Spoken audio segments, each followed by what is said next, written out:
פחדת להיקבר חי? זה היה במודעות שלנו שזה אירוע שיכול לקרות.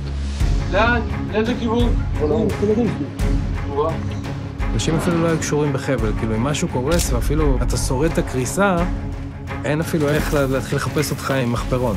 דווקא להיכנס למנהרה לא הרגיש כזה מסוכן, יחסית למה שקורה בחוץ. מלחטוף נונטט וצליפה ומטענים שהיינו חוטפים כשהיינו נכנסים למבצעים האלה, זה ממש בין הבתים בשכונות. היינו סוג של כלי ניסוי לכל האמל"ח שהיה לחמאס, פצצות מרגמה וטילי נונטט ורובי צלפים. כל הכלים החדשים שלהם היו מנסים קודם כל על ציר פילדלפי ובעיקר על מוצב טרמית. הוא מסייע! הוא מסייע! הוא מסייע! כשנכנסתי לרצועת עזה אחרי הסכמי אוסלו זה היה בשירות מילואים והתחושה הייתה מוזרה. בפעם הראשונה הילדים העזתים לא זרקו עלינו אבנים. כשראיתי שוטרים פלסטינים לבושים במדים וחמושים בקלצ'ניקוב, זה היה בכלל מבלבל. נסענו על פילדלפי בדרך למוצב טרמית הישן. מצד אחד שוטרים פלסטינים ומצד שני שוטרים מצרים. כמו בתוך סמטה ישראלית צרה. היה ברור שככה אי אפשר להגן על הקו הזה. בפעם הראשונה הבנתי שישראל לא באמת יודעת מה היא רוצה כאן בעזה. המתח היה באוויר, אבל הייתה גם תחושה של תקווה. ואז, כמו מנהרת התופת מתחת למוצב טרמית הישן, הכל התפוצץ.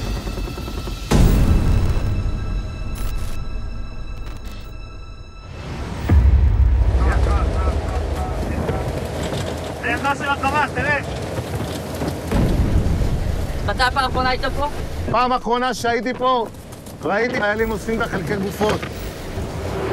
הכביש הזה יותר מתוחזק מתל אביב, נראה, הכל מצומן, עכשיו הגענו למעבר רפיח. זה מעבר רפיח? מעבר רפיח. מכיר את הריח הזה? אי אפשר לטעות בריח של עזה. אני רואה את הרגוע, אבל. אני בסטרס אחוז שילינג, אחי. אל תדאג, מכיר את המקום חזק. כן? רגע, פה אתה יורד? כן. לא, הוא יורד כאן. חבר'ה, בהצלחה, בובי. יאללה, בהצלחה לך, בן אדם.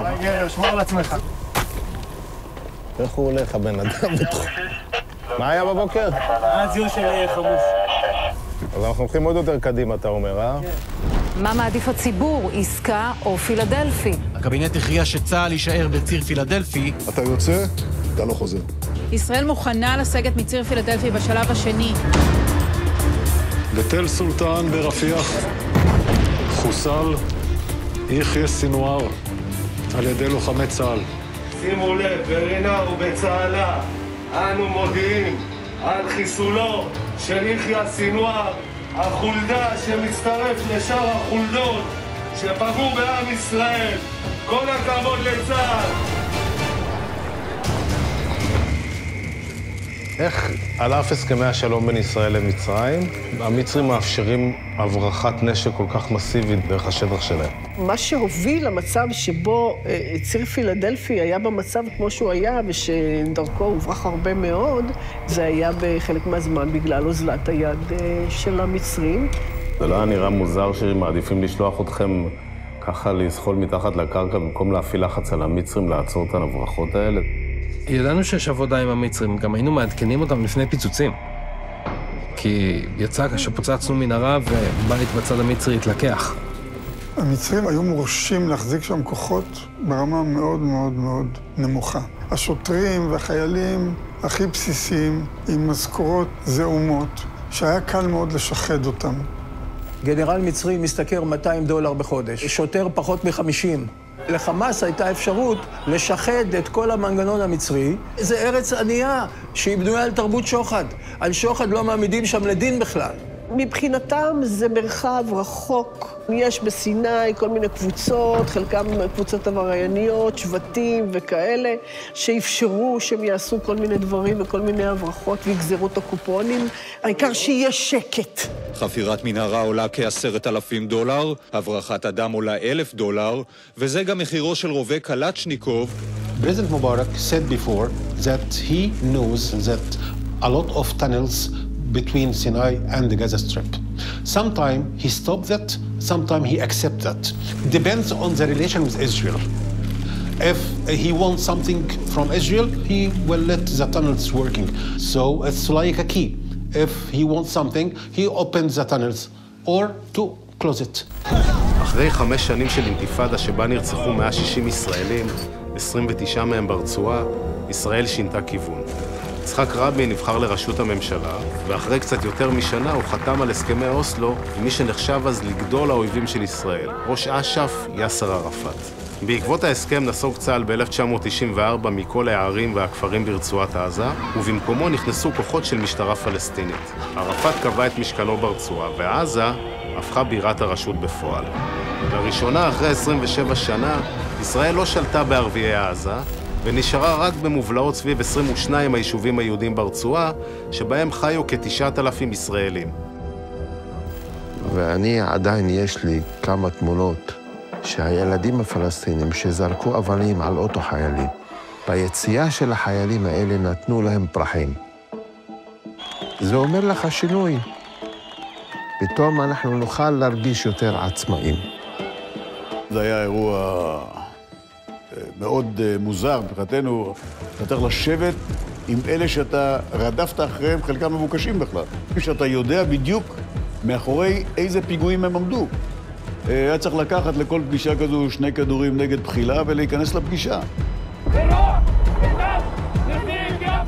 יש אותנו, את כוחות גבעתי, יש את המשטרה הפלסטינית שנמצאת באזורים שסוכם שהם יהיו, ובין לבין יש כוחות משותפים, מבצעים את הסיורים המשותפים, נוסעים ביחד כלבנה אחת, ויודעים להגיע למקום ולעשות מה שנקרא את הסדר הזה בינינו לבינם. אני הגעתי לפקד על חטיבה דרומית, אני בא לעבור במעבר של כניסה לגוש קטיף. ואז הציור המשותף עוצר אותי, אומר לי, תקשיב, יש מעבר של ערפאת עכשיו. מה זאת אומרת יש מעבר של ערפאת? אני עובר, הוא ימתין. הציור הישראלי מאפשר לי לעבור, והפלסטינים מתנפלים עליי עם הכתות. אחרי 2-3 דקות, כולם שכבו על הרצפה, כפותים עם אזיקים בידיים, וחטפו מכות. למרות שינוי המציאות הדרמטי בעזה, על השליטה בציר פילדלפי, רבין לא הסכים לוותר. הוא חשב שאסור לחבר בין הרצועה למצרים, והאמין שעל ידי ההישארות בציר, אפשר יהיה למנוע את הברחות הנשק. מצד אחד רפיח המצרית, מצד שני רפיח הפלסטינאית, וחיילי צה"ל בציר מאוד מאוד מצומצם, ממש של סדר גודל של 10-15 מטרים. אני מקצין שאני אומר שאתה יכול מה שנקרא לפרוס ידיים ולהגיד, אוקיי, זו מרחב הגזרה, שבה אתה יכול לפעול. אי אפשר להגן על רצועה צרה של 10-15 מטר, וזה כמעט בלתי אפשרי. איזה מוצבים היו שם? נתחיל ממערב למזרח, מוצב אלוף שמוצב על קו החוף, בהמשך מוצב גירית, מוצב חרדון ומוצב תרמית, ומשם מגיעים כבר למחנה של היקלז, היחידת קישור לזרים. זה מה שנקרא JVT? ה-JVT, כן. מה זה היה מוצב תרמית? אז זה היה וילה בכלל, לא? זה בית 3 קומות במרכז הציר.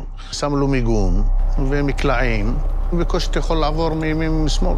אתה בגדול מגן על הריבונות הישראלית בציר עצמו, אתה שומר על החיילים שלך, אתה מגן על עצמך. האווירה הייתה אווירה של שלום. אני נערכתי למלחמה, אל תתבלבל. עזה הייתה יפה מאוד בתקופה של ערפאת.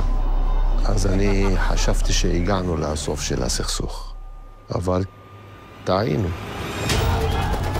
חמאס שהתנגד לשלום עם ישראל, ואפילו הכתיר את ערפאת בתואר בוגד, פתח בעקבות הסכמי אוסלו בגל רצחני של פיגועים נגד ישראלים.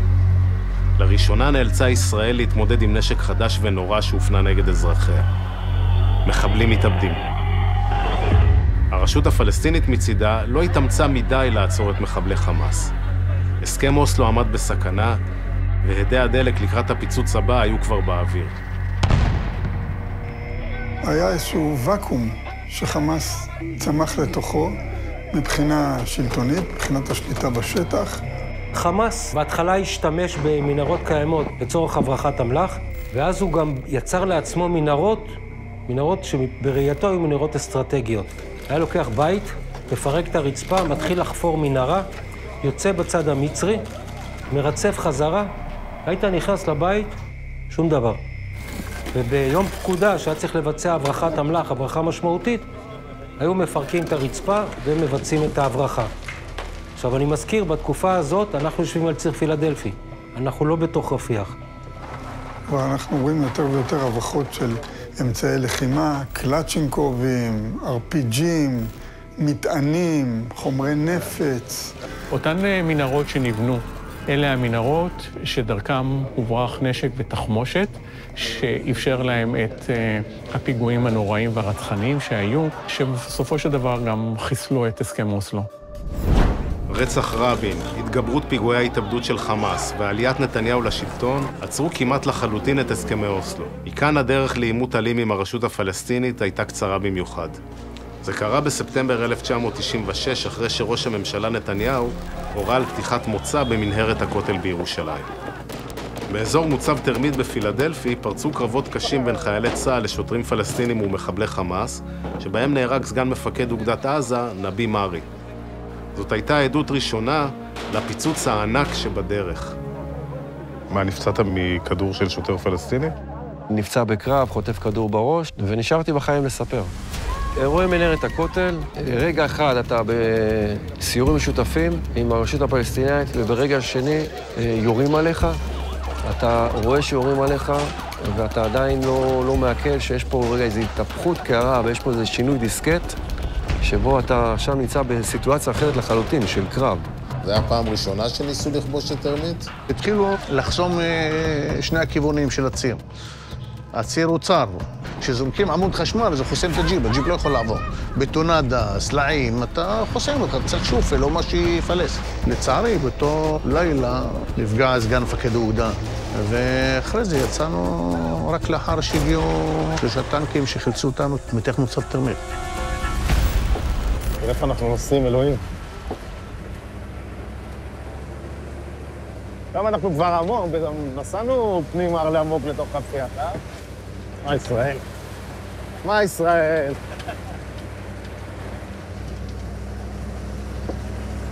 הנה, הגענו לבית ספר. אפשר לרדת? הגענו, איתי. יאללה, עם מי מדברים פה? אהלן. מה העניינים? אני איתי. ברוכים הבאים. ברוכים הנמצאים. Welcome to Gaza. יאללה.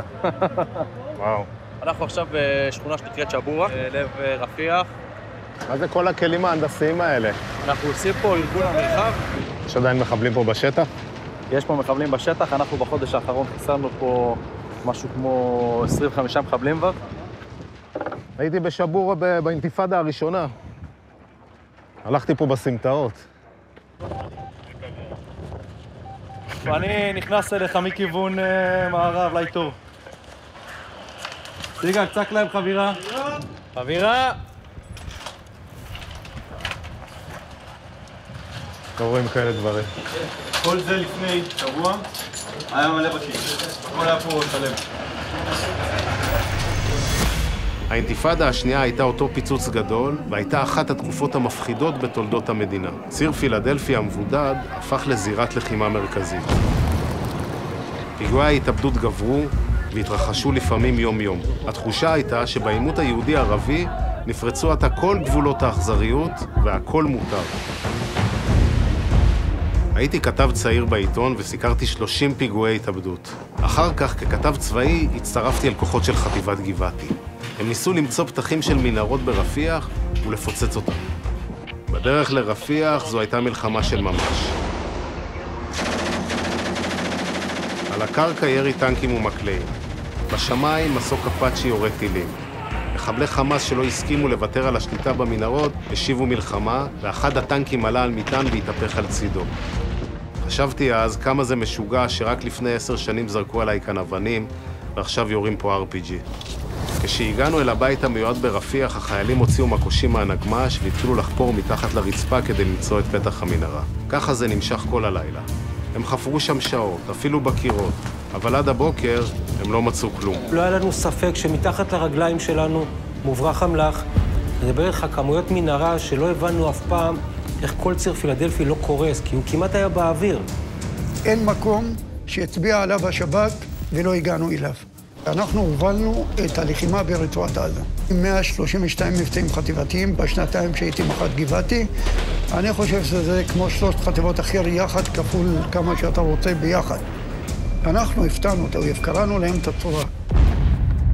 ההתחמשות של החמאס, היה שם שיטפון. היה ברור שכל זה מגיע מפילדלפי. כל אירוע שקורה בגוש קטיף, כל ירי על חיילים, התחילו כבר קסאמים אז. זה ברור, משם נכנס כל הנשק. לאט לאט אתה רואה מחבלים עם וסטים, עם קלאצ'ים, כל אחד יש עליו לפחות איזה 20 רימון, עם סכינים.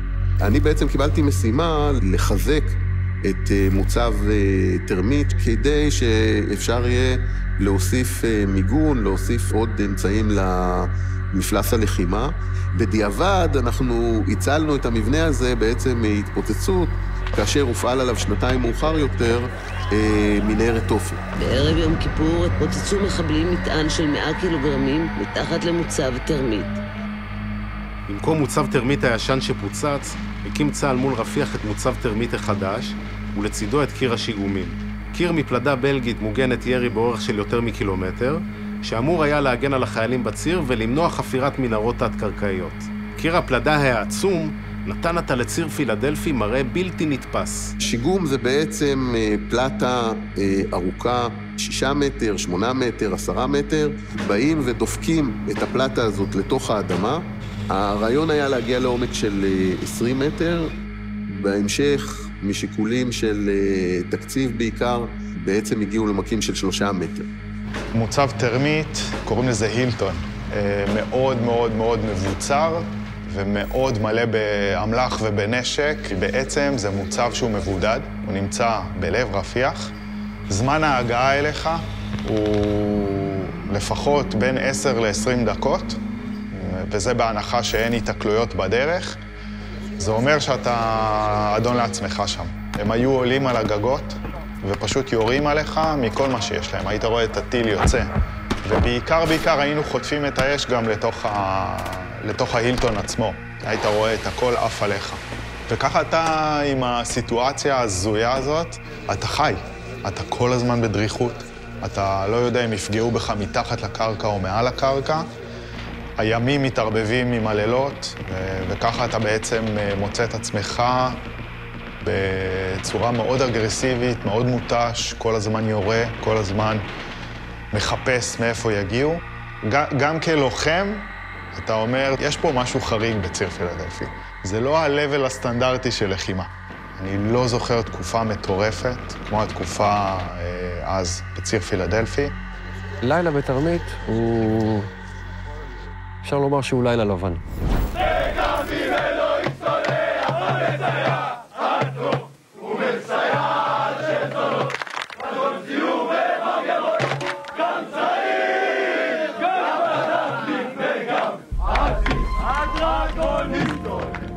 זה גודל ממוצע של מנהרה, מעבר אדם בזחילה בלבד. הם לא עושים אותה גדולה מדי, בדיוק לצרכים שלהם. במקור צוות המנהרות היה קצין מנהרות. רק קצין אחד היה אחראי על המנהרות באוגדת עזה? רק קצין אחד היה אחראי על המנהרות, וככה זה היה כמה שנים מסוף שנות ה-90. ב-2003, בערך חודש לפני שאני הגעתי, הגיע אביב חכני לצוות. הצוות היה מאוד מאוד קטן, והיו בין 3, 4, 5 לוחמים, לא ממש היה לנו תקן, וזהו. וזה האנשים היחידים בצה"ל שבכלל חשבו על מה עושים עם המנהרות. אנחנו פיתחנו במהלך הפעילות גם את האימונים. ביקשנו מחברים מהצמא שיחפרו לנו פיר ליד המגורים, והיינו מתאמנים על הפיר, להיכנס ולצאת. היה ידוע שיש עשרות מנהרות תת-קרקעיות מתחת לציר פילדלפי. אז איך זה היה להיות בתוך מנהרה תת-קרקעית? מאוד חם, ברמה של 30 ומשהו מעלות. העיניים לא מסתגלות, אין למה להסתגל, אין אור. וואו, נשמע מפחיד ביותר. זה הזיה. זה, אתה יודע, בלי אמצעים. החבר'ה האלה פעלו תחת תנאי סיכון בלתי רגילים, באומץ בלתי רגיל. כי בסוף אין ברירה, אתה צריך להיכנס פנימה ולהכניס חומרי נפץ. היינו עובדים עם מה שהיה לנו. המחבלים או מי שהיה חופר את המנהרות, היו ממש משתמשים בכלים פשוטים, אגב, הם היו משתמשים בילדים שיחפרו כי זה היה יותר זול, והיית ממש רואה את הסימני חפירה בצד של המנהרה, הצדדים היה ממש כאילו עם כף. ואחד הדברים שמצאנו שם היה מין כמו כף פיצוחים כזאת של פיצוצייה. והיינו עובדים את זה במבצעים, זה היה בווסט שלי. היה לי כף פיצוחים, ככל שהזמן עבר והראינו הצלחות, הבאנו הישגים, פוצצנו מנהרות. התחילו להקשיב טיפה יותר לבקשות, לצרכים, הביאו חבר'ה מ-669 שיעזרו לנו עם הכניסה והיציאה של הפירים. היום שלנו היה לצאת לציר פילדלפי, ממלאים את הנגמ"ש בחומר נפץ, קודחים סדרה של בורות, ממלאים את הבורות בחומר נפץ, יוזמים אותם. לעבוד מנגמ"ש היה מאוד נוח, אבל מאוד מסוכן. הרב הצבאי הראשי מעדכן בשעות אלה את משפחות ההרוגים, סגן אביב חכני, בן 23, סמל ליאור וישינסקי, בן 20, רב סמל איימן גדיר, בן 24, סמל זאור סמיילב, בן 19, ורב טוראי אלעד כהן, בן 20. 5 בנים נגדעו באחת, אין טיפת נחמה. אני ביום שלישי, אולי תהיה לי הצגה, אני רוצה ללכת לעשות את ההצגה כי זה בגן עדן, ואולי אני אפגוש אותו שם. באירוע של הנגמ"ש היה יום פיצוצים רגיל. ממלאים את הנגמ"ש בחומר נפץ, בערך טון, ממש עד שהוא סתום, ויש מקום בקושי למפקד שיושב על הרמת חומר נפץ. יום עבודה כזה היה כמה שעות של מחפרון, ואז איזה 3 שעות של פיצוצים. כאן 40, 5, 4, 3, 2, 1. ובמהלך הפיצוצים האלה הם חטפו נ"ט. כשהנגמ"ש עוד היה די מלא. האמירה בקשר הייתה 40 נעלם. זה היה ברור מה קרה. לא היה ספק שלא נשאר מהם כלום. אז היינו במצב ששליש מהצוות נעלם.